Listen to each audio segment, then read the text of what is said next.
नमस्कार दोस्तों।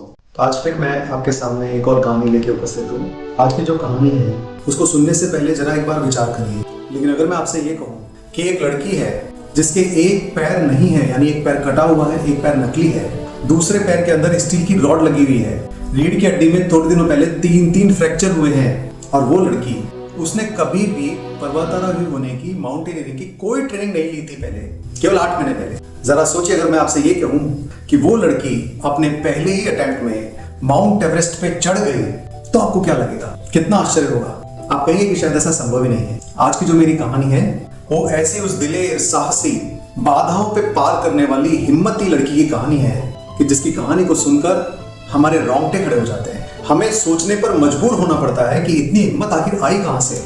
और हमें विश्वास होता है कि जब सब ओर से रास्ते बंद हो जाते हैं, हिम्मत टूट जाती है, तो वो ईश्वर उस समय भी हमारे साथ होता है। आइए इस जबरदस्त करेज की, दिलेरी की, साहसी की ये कहानी सुनते हैं। मैं जिसकी कहानी सुना रहा हूँ उसका नाम है अरुणिमा सिन्हा।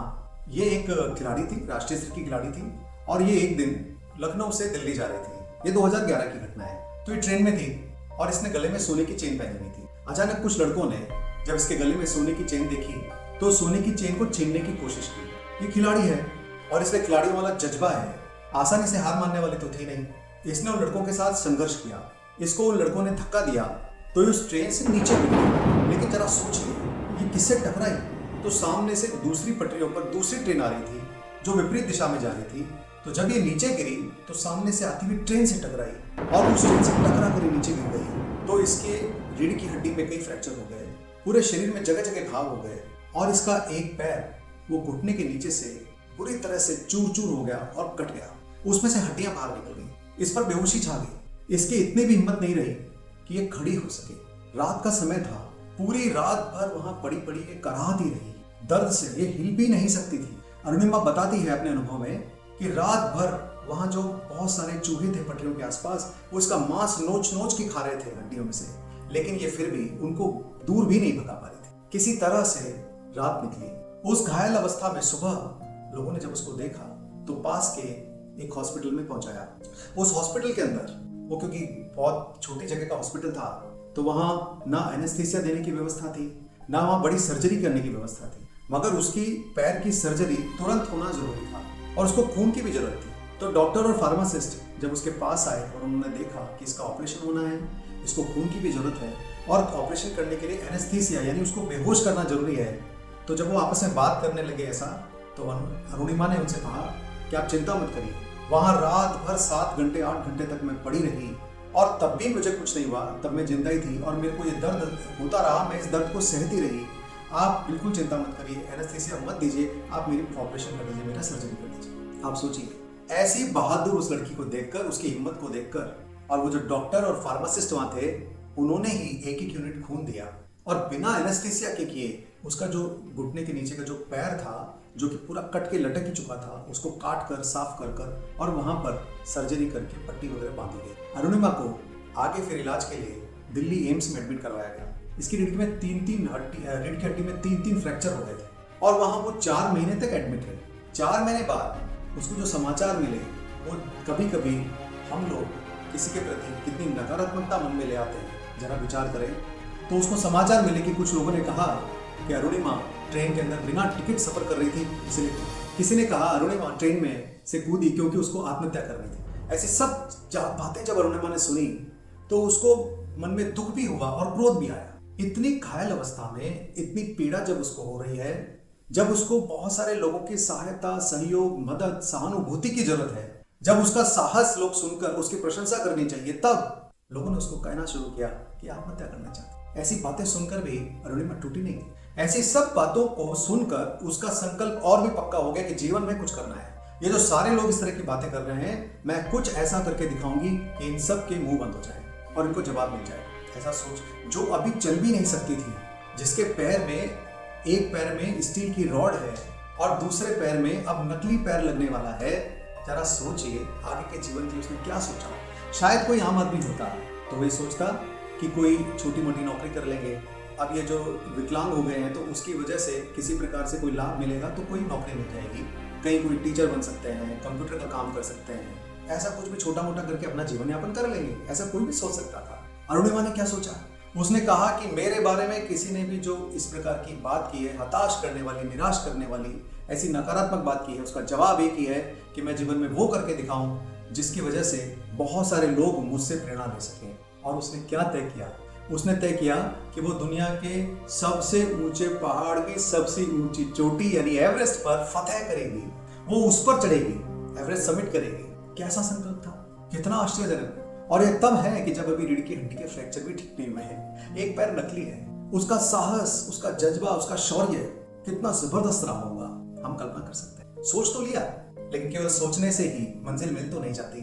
मंजिल को पाने के लिए, उसके लिए बहुत सारे संकल्प के साथ साथ सही दिशा, सही ट्रेनिंग, सही ज्ञान, सही मार्गदर्शन, इसकी भी जरूरत है। लेकिन मार्गदर्शन, ट्रेनिंग, दिशा ये अपने आप नहीं मिलती। कई बार हमको खुद अपने लिए गुरु ढूंढना पड़ता है, और वो इस पर निर्भर करता है कि हमारा संकल्प कितना पक्का है, हमारा जज्बा कितना पक्का है। अगर हमारा संकल्प पक्का होता है तो उस संकल्प के आगे बड़े से बड़े गुरु नतमस्तक होते हैं और हमारे को मार्गदर्शन देने के लिए, हमारी सहायता करने के लिए, हमें दिशा दिखाने के लिए तैयार हो जाते हैं। गुरु भी परीक्षा लेते हैं, वो देखते हैं कि संकल्प कितना पक्का है। यदि संकल्प पक्का है तो गुरु भी सहायता करते, गुरु मिल जाते हैं। और इसीलिए जब अरुणिमा ने सोचा कि उसको एवरेस्ट पर चढ़ना है तो उसके ध्यान में आया कि कौन उसकी मदद कर सकते हैं। और इसलिए वो फिर हमारे देश की पहली एवरेस्ट पे चढ़ने वाली महिला बचेंद्री पाल से मिली।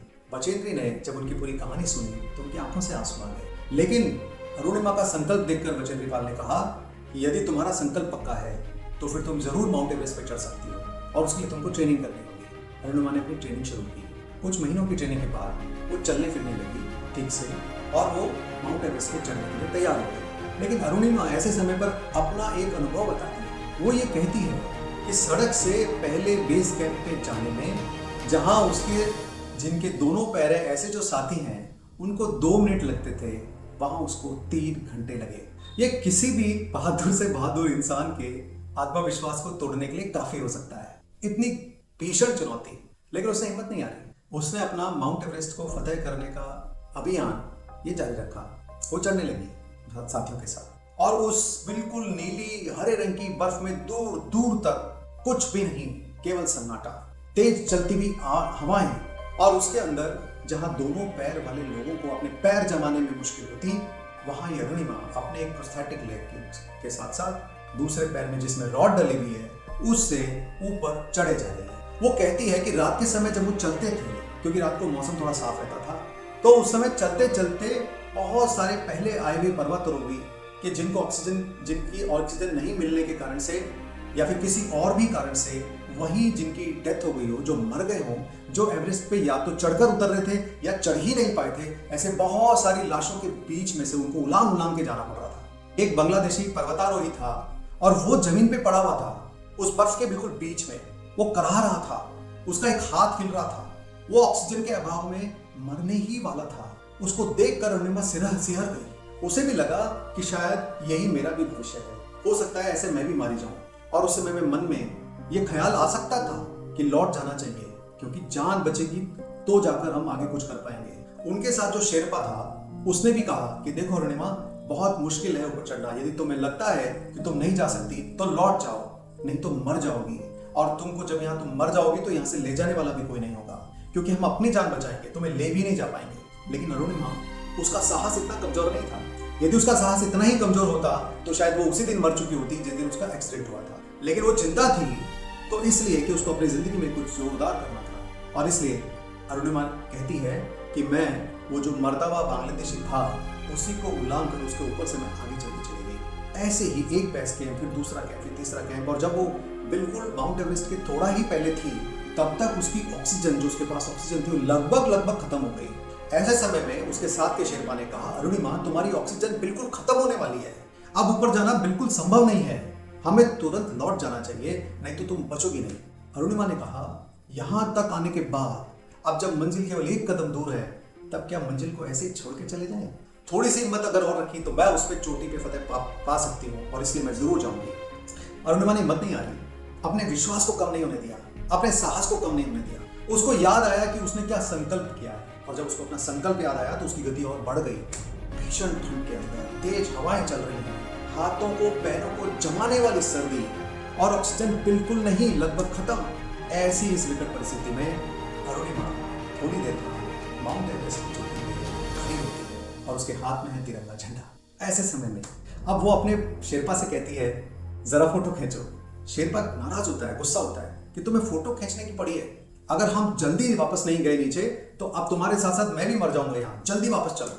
लेकिन जब अरुणिमा ने जिद की तो शेरपा ने उसकी 2-4 फोटो खींची। इतना खींचने के बाद अरुणिमा कहती है कि मेरी अगली बात से शेरपा ज्यादा नाराज हो गया क्योंकि मैंने उसको कहा अब कुछ वीडियो भी निकालो। शेरपा नाराज होना ही था। शेरपा ने बहुत ज्यादा गुस्सा किया लेकिन फिर भी अरुणिमा की जिद के आगे उसको झुकना पड़ा और उसने कुछ वीडियो बनाया। अरुणिमा ने कहा मैं वीडियो इसलिए बना रही हूँ क्योंकि मुझे पता है कि जाते समय मैं यहीं मर सकती हूँ, मैं नीचे नहीं जा सकती। हो सकता है ये जो बहुत सारे लोग माउंट एवरेस्ट पर चढ़ते समय में इसी तरह से मेरे जैसे यहाँ रास्ते में आए और मर गए, ऐसे ही मैं भी यहाँ पे शायद लौटते समय मर जाऊंगी, लेकिन कम से कम ये वीडियो आप नीचे लेके जाना और मेरे देश के लोगों को दिखाना और उनको कहना अरुणिमा की हिम्मत कभी नहीं टूटी, अरुणिमा का साहस कभी नहीं टूटा। इस एवरेस्ट पे चढ़ाई प्राप्त की, इस एवरेस्ट की चोटी पर भारत का झंडा गाड़ा और बताया कि जो संकल्प हम करते हैं वो हम पूरा भी करें। ये कहकर अरुणिमा नीचे उतरने लगी। ऑक्सीजन तो लगभग खत्म हो ही गई थी और साथ ही साथ जो प्रोस्थेटिक लेग था, पैर था, उसमें भी दर्द होने लगा।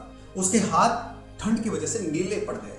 ऐसे में लौटते लौटते जब ऑक्सीजन बिल्कुल खत्म हो गई और अरुणिमा गिर गई, तभी अचानक उसको बचाने के लिए साक्षात जैसे ईश्वर ही आ गए। ऐसा हुआ क्योंकि हमारे यहाँ कहते हैं कि जब हम हमारे सारे एफर्ट्स लगा चुके होते हैं, अपने सारे प्रयत्न कर चुके होते हैं, अपनी सारी युक्ति प्रयुक्ति लगा चुके होते हैं, हम जब सारी कोशिश करके हार चुके होते हैं और हमें सफलता नहीं मिलती, तब यदि हमारा ईश्वर पर विश्वास है, यदि उस भगवान पर विश्वास है, यदि हम मानते हैं कि मेरे साथ मेरा ईश्वर, मेरा भगवान खड़ा है, तो फिर भगवान हमारी जरूर मदद करते हैं। जब हमारे सामने सारे रास्ते बंद हो जाते हैं, जब हमको अंधकार ही अंधकार दिखता है, तो उस समय में वो ईश्वर हमें रोशनी दिखाता है, रास्ता दिखाता है, वो हमारे साथ है सदा। ऐसा ही अरुणिमा के साथ भी हुआ।